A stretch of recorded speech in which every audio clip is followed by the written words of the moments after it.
Hello, xin chào các bạn đã quay trở lại với review 5 phút. Trong những diễn biến tiếp theo của đấu phá thương khung, sau khi biết tin Mỹ Độ Toa đang bị địch nhân vây công, Tiêu Viêm đã nhanh chóng đi tới. Ngay sau đó, bằng vào thực lực cường hãn khi vừa đột phá đấu hoàng, Tiêu Viêm đã liền một hơi đánh bại 3 gã đấu hoàng đỉnh phong của Mộ Lang Cốc. Thế nhưng ngay sau đó, tông chủ của Độc Tông đã xuất hiện, để rồi cuộc chiến giữa 3 đấu tông và một đấu hoàng diễn ra.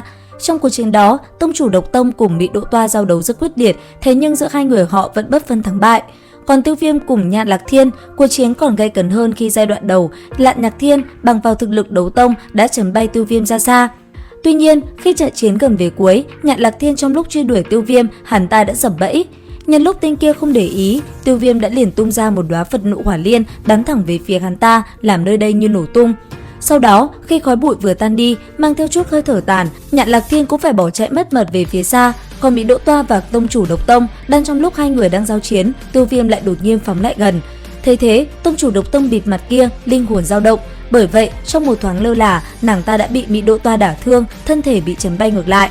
Tuy nhiên, trong tình huống đó, nàng ta đã kịp hạ độc thủ, bởi vậy độc tố đã đi sâu vào cơ thể Mỹ Độ Toa, khiến nàng bị thương không nhẹ. Thế nhưng, sau một đòn va chạm kia, chiếc khăn che đi khuôn mặt của tông chủ Độc Tông đã rơi xuống để lộ ra bóng hình của Tiểu Y Tiên. Thấy vậy, Tiêu Viêm xúc động vô cùng, ngay lập tức anh ấy liền khuyên ngăn Tiểu Y Tiên, thế nhưng đáp lại, Tiểu Y Tiên lạnh lùng nói: "Tiểu Y Tiên mà ngươi biết, nàng ta đã chết rồi, hiện tại chỉ còn Thiên Độc Nữ tông chủ của Độc Tông mà thôi." Nhìn vẻ mặt lạnh lùng của Tiểu Y Tiên, Tiêu Viêm như dấy lên một cảm giác xa lạ, thế nhưng anh ấy vẫn kiên trì khuyên ngăn nàng. Sau đó, nhắc lại những chuyện cũ kể cho Tiểu Y Tiên nghe, Tiêu Viêm làm tâm trí nàng như bị dao động, bất chợt tâm tình nàng liền biến đổi. Nhân cơ hội đó, Tiêu Viêm đã liền tiến đến sát người Tiểu Y Tiên. Sau đó, hỏa diễm bộc phát xua tan đi kịch độc, Tiêu Viêm liền chạm nhẹ vào cơ thể nàng. Cũng từ đây, Tiêu Viêm bắt đầu khuyên nhủ Tiểu Y Tiên, anh ấy hứa sẽ giúp nàng khống chế ách nan độc thể trong người.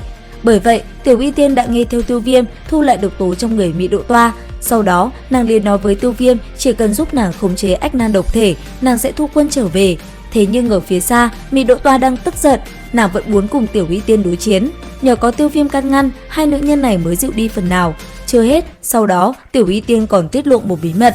Theo lời nàng, khi trước có một thế lực thần bí tới và nói, chỉ cần nàng chiếm lấy Gia Mã Đế Quốc và bắt lấy minh chủng Viên Minh, bọn họ sẽ cho nàng cách phá giải ách nan độc thể. Nghe vậy, ánh mắt Tiêu Viêm ngưng trọng, anh ấy đoán chắc thế lực đó chính là Hồn Điện.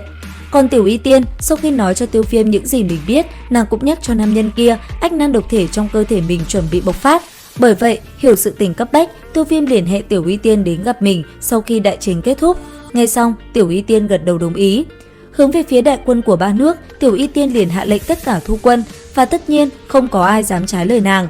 Cũng vì vậy, cuộc chiến đại chiến tấn công Gia Mã Đế Quốc kết thúc, mọi thứ được giải quyết một cách êm đẹp. Tuy nhiên, tổn thất với Gia Mã Đế Quốc là không nhỏ. Còn Tiêu Viêm nhìn Mỹ Độ Toa, ánh mắt anh ấy có chút rạng rỡ thêm vài phần. Tuy không nói ra, nhưng tình cảm giữa hai người càng thêm sâu sắc. Thời gian qua đi, sau đại chiến, Tiêu Viêm cùng mọi người rốt cuộc cũng có thời gian để bàn bạc, hỏi Hải lão vài vấn đề. Tiêu Viêm cũng khen ngợi, một năm không gặp, vị lão nhân kia cũng đạt tới đấu hoàng đỉnh phong, quả là cơ hội tốt để ngày sau có thể đột phá đấu tông cường giả.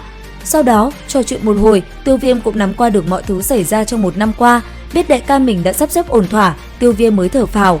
Thời gian qua đi, khi màn đêm buông xuống, trong lúc Tiêu Viêm đang đợi Tiểu Y Tiên thì Mỹ Độ Toa đột nhiên đi tới. Sau đó, khi hai người trò chuyện một hồi thì Tiểu Y Tiên xuất hiện.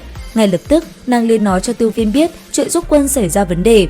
Dường như Kim Nhạn Tông và Mộ Lang Cốc không muốn rút lui, không có Độc Tông, họ vẫn quyết định sẽ tấn công Gia Mã Đế Quốc.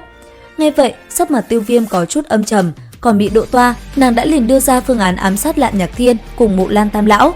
Thế nhưng Tiểu Y Tiên lại có chút do dự. Thấy vậy, Mỹ Độ Toa đã liền có hành động khiêu khích, chính vì vậy hai nữ nhân kia lại tiếp tục khẩu chiến. Còn Tiêu Viêm, anh ấy vẫn là người giải quyết cuộc cãi vã này. Đến cuối cùng, ý đồ ám sát vẫn được cả ba đồng ý. Bàn xong việc chữa trị ách nan độc thể, Tiểu Y Tiên liền rời đi. Còn Mỹ Độ Toa, nàng cũng nhắc Tiêu Viêm chuẩn bị theo nàng một chuyến đi tới Sản Nhân tộc. Những vị trưởng lão trong tộc muốn gặp anh ấy.